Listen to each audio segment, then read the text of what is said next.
Hi everyone, welcome back. UPSC 2023 के questions हम solve कर रहे हैं जनरल स्टडीज़ पेपर 1 के। एग्ज़ाम पर्सपेक्टिव से कर रहे हैं कि एग्ज़ाम लाइक कंडीशन में जब कोई एक सीरियस एस्पायरेंट क्वेश्चन सॉल्व करता है तो किस तरीके से मतलब क्या क्या चलता है दिमाग में। क्वेश्चन नंबर 38 करता हूँ। पहले आप पॉज करके क्वेश्चन पढ़ लेना एक बार। अब देखिए क्या है क्वेश्चन में। एक तो कह रहा है कंसिडर द फॉलोइंग स्टेटमेंट्स, कुछ स्टेटमेंट्स दे रखे हैं और पता क्या करना, how many of the above statements are correct. तो करेक्ट चीज़ निकालनी है। तो चलिए देखते हैं स्टेटमेंट्स क्या है।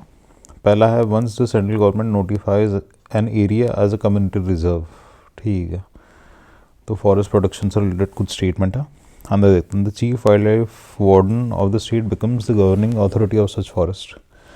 ठीक है, अब फॉरेस्ट में मतलब कॉन्सेप्ट ऐसा होता है कि अगर नेशनल पार्क वगैरह कुछ डिक्लेयर करना है तो सेंटर करता है, बट फाइनल जो इम्प्लीमेंटेशन एग्जीक्यूशन उन सब की अथॉरिटी होती है वो स्टेट के पास होती है।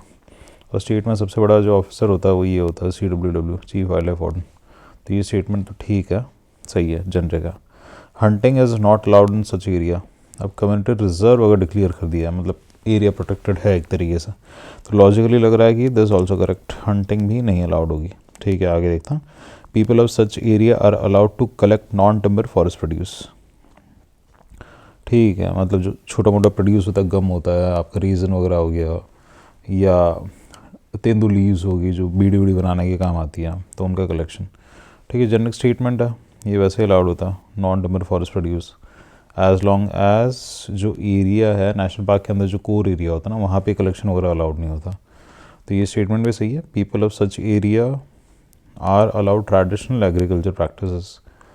अब आंसर क्या हो सकता है, अच्छा ऑल 4 भी दे रखा है।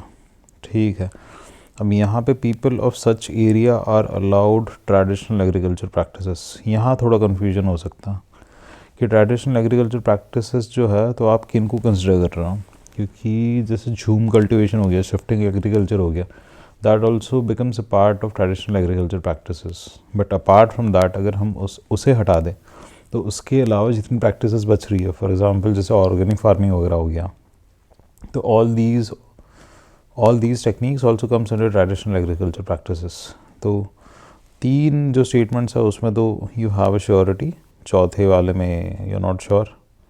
हो सकता है ये सही हो और ना हो, तो इस क्वेश्चन में आंसर ही ओनली 3 और ऑल 4 इन दोनों में से एक हो सकता है मोस्टली। अभी मोस्टली मतलब इन दोनों में से ही एक है। अभी यूपीएससी ने आंसर की तो नहीं रिलीज़ किया, बट जो मैंने पेपर में मार्क किया था इस बार आई थिंक मैंने चारों किया था, क्योंकि मैंने मतलब उस पर उतना फोकस किया नहीं था शिफ्टिंग कल्टीवेशन वाले पे। I thought that it is just one of the part of traditional agriculture practices, but बहुत सारी मतलब आंसर की कोचिंग इंस्टीट्यूट्स ने इसे हटा दिया था और ओनली 3 किया था। अब जो आंसर है वो तो भगवान जाने, बट ये अप्रोच होता है क्वेश्चन को सॉल्व करने का। तो इस प्रश्न से हम क्या सीख रहा, देखो एक तो यहाँ पे कोई कॉन्सेप्ट दिया हुआ है जैसे कम्युनिटी रिजर्व हो गया। अगर आपको नहीं पता है स्पेसिफिकली कम्युनिटी रिजर्व क्या है, मतलब इतना तो पता है कि फॉरेस्ट के कंटेक्स्ट में होता है कुछ, ठीक है, तो क्वेश्चन को ना थोड़ा सा ब्रॉडली देखो। जैसे अगर CR के बारे में पता है, कम्युनिटी रिजर्व थोड़ा बहुत, national park, wild life sanctuary, तो चीफ वाइल्ड लाइफ वार्डन है उसके बारे में पता होगा, थोड़ा सा आइडिया होगा कि स्टेट का हेड होता है। ठीक है, अब किसी भी एरिया को अगर प्रोटेक्ट करता है तो the protection is mainly for the species that is plants and animals. So hunting जैसी जो प्रैक्टिस होती है वो अलाउ नहीं होती। ठीक है, नॉन टिम्बर फॉरेस्ट प्रोड्यूस आपका मोस्टली मतलब हर जगह अलाउड होता है एक्सेप्ट द कोर एरियाज़, और ये वैसे ट्राइबल पीपल के डेवलपमेंट वगैरह के लिए है, तो this also kind of positive statement जो कहा जाता है।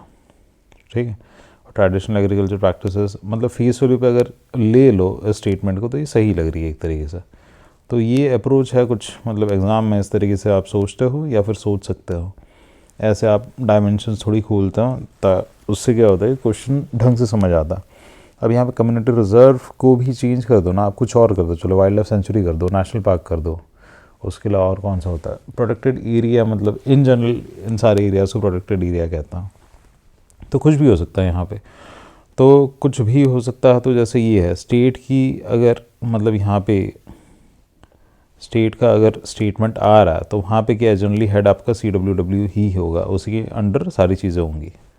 ठीक है, अगर एक्ट का नाम यहाँ पे डाल दिया होता, for example wild life protection act और इन्वायरमेंट प्रोटेक्शन एक्ट 1986 वाला अपना, तो उससे रिलेटेड भी अगर कोई स्टेटमेंट होती यहाँ पे और आपको लग रहा है कि स्टेटमेंट अच्छा चलो जेनरिक है तो ठीक है, आप उसे करेक्ट कर सकते थे। तो ये था this was question number 38। And करते हैं इस क्वेश्चन को, मिलता है नेक्स्ट क्वेश्चन पे।